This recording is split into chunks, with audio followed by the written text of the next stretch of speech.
of the parliament according to it. They didn't The do it. ministerial statement adopted the principle, embraced resistance, but it did not give you a free card to secretively plan and take people off guard and do any military operation at You have will. to go to the wording of the ministerial statement. Sayyid Nasrallah told Saad Hariri and all the others, they told them we are going to carry an operation to take Israeli captives in order to swap them with our hostages. They know that. Thank you. They have been told this for words. Thank you. Let's take another question from the lady in the second row here, please.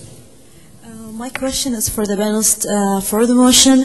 If Hezbollah had no right to go on the war on behalf of Lebanon, who else then have the right? I mean, does Israelis have the right to go on a war on behalf of Israelis, for instance? The only justification to go to war is to expedite a political purpose. When a political track comes to its end, then you go to war, provided you can get to your political purpose with this war.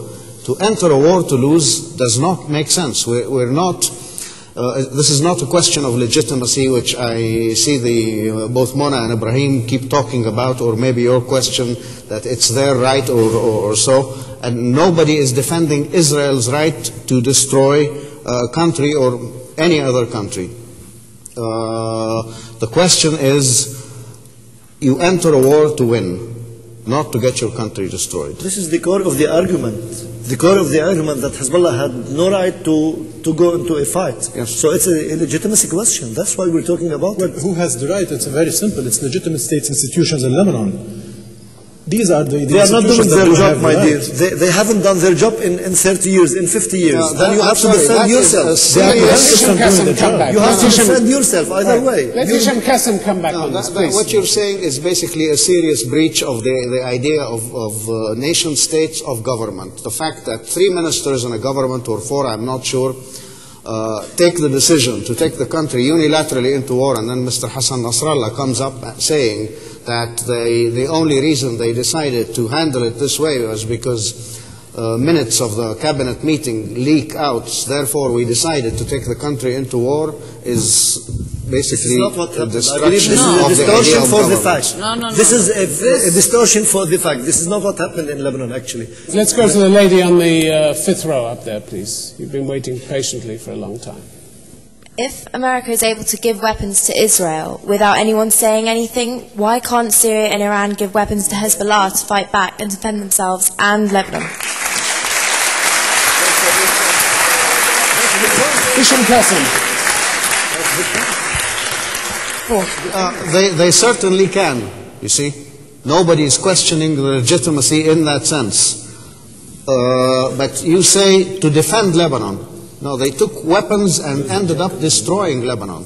What we have are volleys of Katyusha being fired into Israel that landed in parks in the sea, did minimal damage in comparison. So nobody is contesting that. Yes, if the United States gives Israel a weapon, Iran can go ahead and give Hezbollah.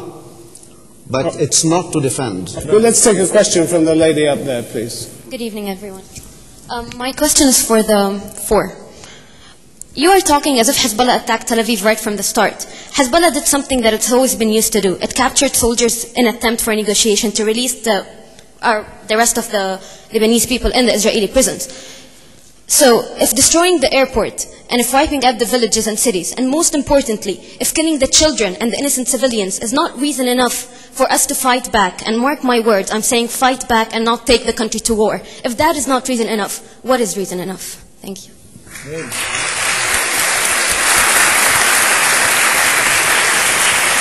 I think we've covered this to a large extent, but we'll just have a brief answer and we'll move on. We don't want to repeat all the questions. Simply, this is not the motion. You see, nobody is defending Israel's actions. Right, thank you. Lady in the third row. The motion, no. That was a rare moment of calm. Lady in the third row, the please. The motion is biased from the very start. You accepted to come on and speak about the motion. You may say the motion is biased, the motion is provocative, I would call it. Woman in the front row, please. You. Mr. Osama, you said that Hezbollah should not have the right to fight against Israel. So are you trying to say that Israel blood is worth of more value than Lebanese blood? Who are you asking the question? Maybe. I did not say it does not have the right to fight against Israel. I said it does not have the right to drag Lebanon into a war.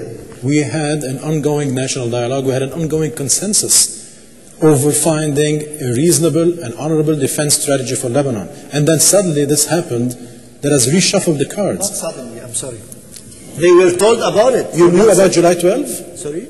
I didn't know about July 12. You didn't. Of course, Sayyid Nasrallah is not going to consult but you, the Osama. officials The in Prime Lebanon Minister knew did about not. it. No, Sayyid he did not. Nasrallah is not going to come and consult you, Osama, for Exactly. that. But he told No, but Mr. I would have Hariri. liked 1,500 families of the dead to have been told or been protected. The I would have liked 1 million 1,500 families Lebanese of the dead, to they have were been raising shielded. their hands and saying, it's all sacrifice for Lebanon, for Nasrallah. Everybody heard them saying that. This is what they said. You want to come back on And maybe in that time you were in your office under your condition, writing something while they were under the debris and the rubble. They come saying, we are victory.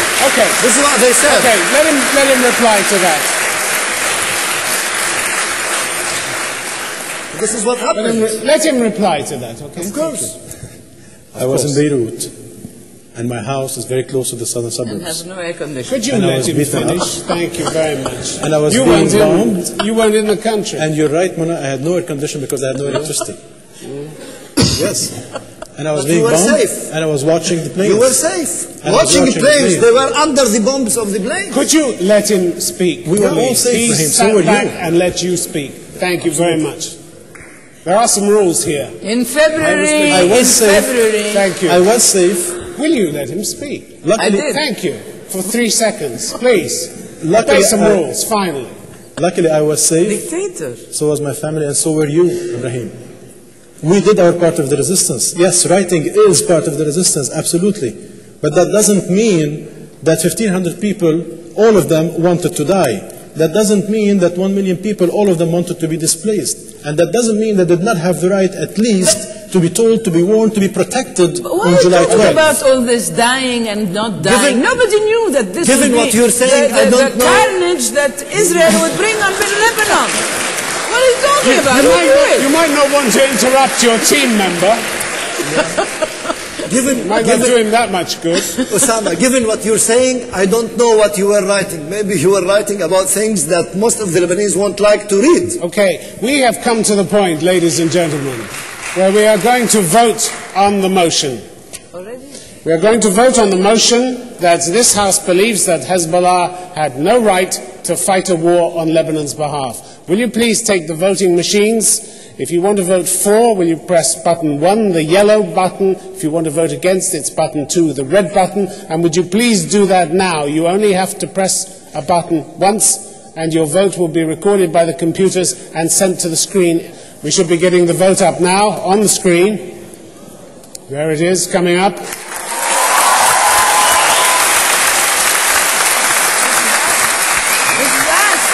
You can see the figures, 37.4 for the motion, 62.6 against. The motion has been resoundingly defeated.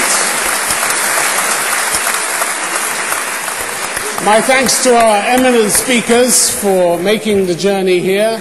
Not that they did much listening to each other, but thank you anyway. Thank you very much to our audience. The Doha Debates will be back again next month. Until then, from all of us on the team, goodbye, good night, and thank you very much.